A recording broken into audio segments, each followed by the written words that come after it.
You know, trying to take a good picture of your pet isn't always easy, so I was glad to get some expert advice from Jim Dratfield and Paul Coughlin at Petography, right here in New York City. Everyone in our home knows that this is my cat, Hubble. This is the picture I show to everybody.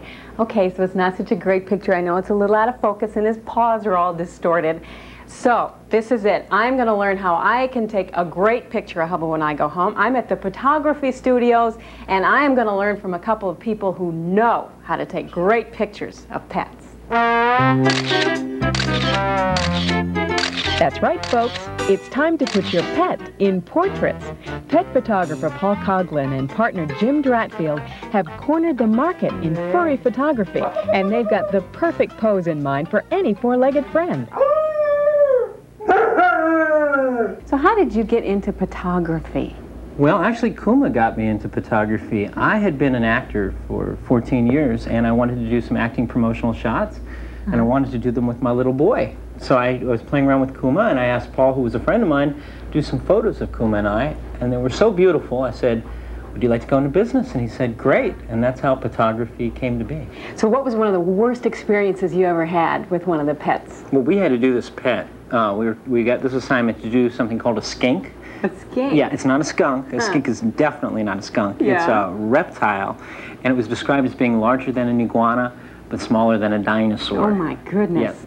I've been getting a lot of teasing about the picture that I have of my cat Hubble.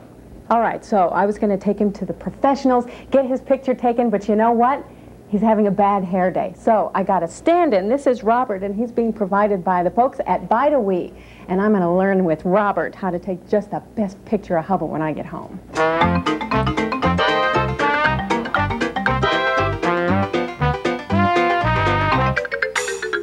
This is definitely something that takes patience, isn't it? It's true. Is that the key to this whole thing? I would say it is. Okay. I want to try this. Here, Swap let's with put me. you into I want to do the noises. Because we're doing fine, but Robert's... Oh. There you go. Oh, come here, Robert. We're going to put you right here, Okay, baby. What does she want? Nice. Oh. Jim and Paul highly recommend that the pet share the spotlight with the owner for some shots, and Robert kindly obliged. You know, your pet is probably going to be the most comfortable right in his own home. So our photographers actually make house calls, and I'm ready to help him out. I got all my noises all ready to go. The first order of business on a typical photography house call is the pet owner photographer consultation. Owners are encouraged to give creative input and to be on the sidelines to lend support. Cordelia, Bo, and Wolfie opt for some doubles and singles. I noticed you have all these family photographs. What made you do the photography thing? That's exactly it. He's a part of my family, and I'll just, you know, frame the picture and put it right up here. Aw, that's great. Yeah. This is a great photography moment for Cordelia, Austin, and Wolfie, as well as for Jim Dratfield and Paul Coughlin. Well, the first thing I have to do is take Robert to a modeling agency because, yes, today a star was born. But I think I really learned a lot about what I need to do when I go back home and take my picture of Hubble. Of course, the first thing I have to do is buy a camera, but after that I'm sure I'm going to get a great shot of him, and I'll make sure I share it with everybody at our home. Bonnie had such a good time that we decided to bring Jim and Paul back to our studio to give us some tips. Welcome, gentlemen. Nice to see you. Thank you for being up. And I'm ready to go here. You ready to make the noises there, Mark? That's an important part of this, isn't it? To really get the dog to look at the camera, or the cat. The cat pictures look fabulous. You guys are wonderful. Oh my Boy, gosh. it's amazing if you have the patience to get a good shot of the animal. So what should the folks at home know about taking pictures of their pets? Well, basically, if you shoot pretty low and you get the animal's eyes directly into the lens, I think that's the whole secret. Really? Now, you can do it a little bit with these cameras as well, and you mentioned something to me before we went on about tissue paper over this? If you have a bounce flash, that's ideal. If you don't, you could just tape a piece of tissue paper right over the flash, and it sort of diffuses the light, and therefore you don't get those little white spots or red eye. It works beautifully. What about the speed of the film, 100 versus 400? I usually use 400. Because?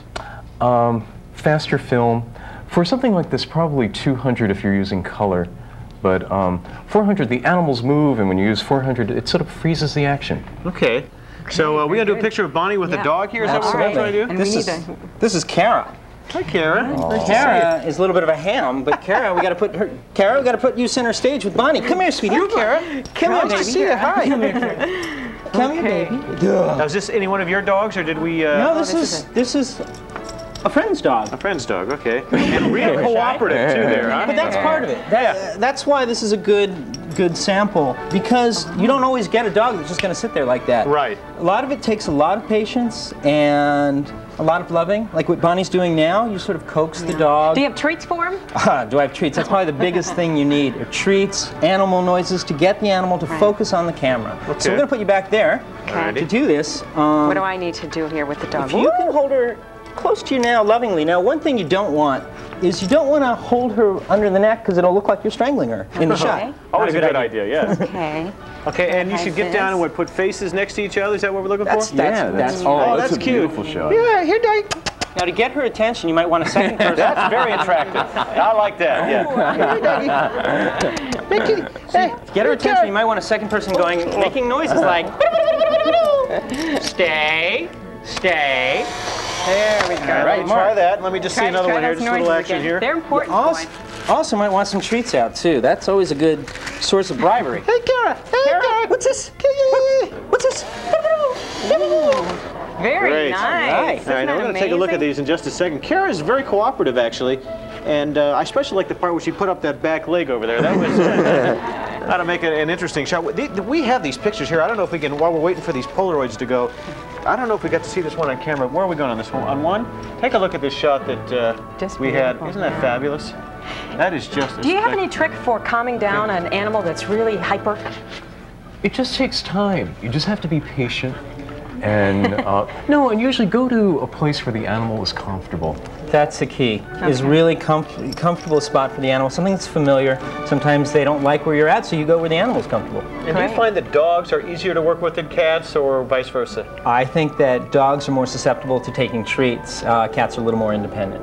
Fish are probably the most difficult, wouldn't you agree? Whoa! Wait, what's going on over here? Anyway, thanks, gentlemen. We're going to take a look at these and see how Mario finished up when we come back with more of Our Home after we do this. Thanks, guys.